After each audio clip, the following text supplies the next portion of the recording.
Selama berabad-abad, pelaut sering berbisik tentang satu kawasan segitiga berbahaya di mana kapal-kapal hilang tanpa jejak. Inilah Dragon's Triangle atau dikenali sebagai Lautan Syaitan, terletak di antara Jepun, Filipina dan Guam.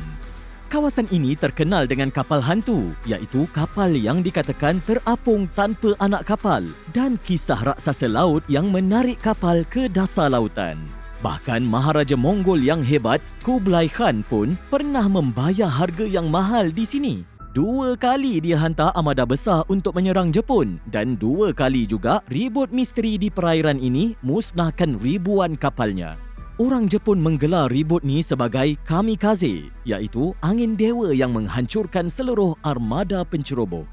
Pada tahun 1944, juruterbang Jepun Toshiaki Lang yang sedang dalam misi pertempuran Perang Dunia Kedua mendakwa melihat makhluk seperti ular laut semasa terbang di atas Laut Syaitan. Makhluk itu dikatakan sepanjang 150 kaki, berenang pantas dengan kepalanya terangkat tinggi di atas ombak.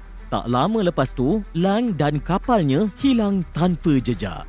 Pada tahun 1952, selepas kehilangan beberapa kapal di zon misteri ini, kerajaan Jepun menghantar kapal penyelidikan terbaik mereka, Kaio Maru No. 5 untuk menyiasat.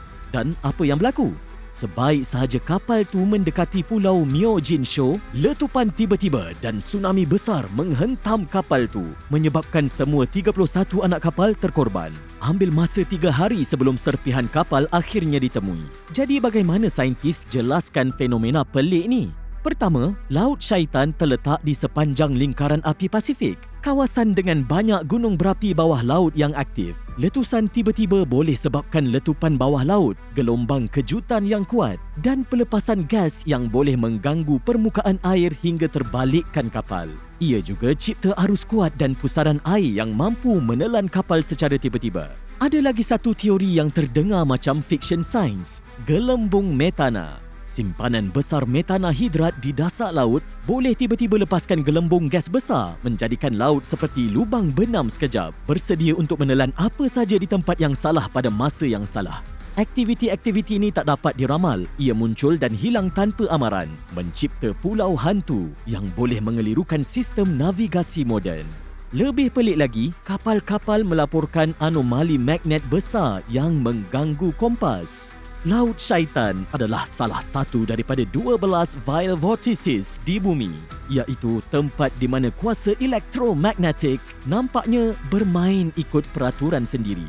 Hari ini, dengan teknologi moden, navigasi di Laut Syaitan lebih selamat, tapi misterinya masih belum terjawab sepenuhnya.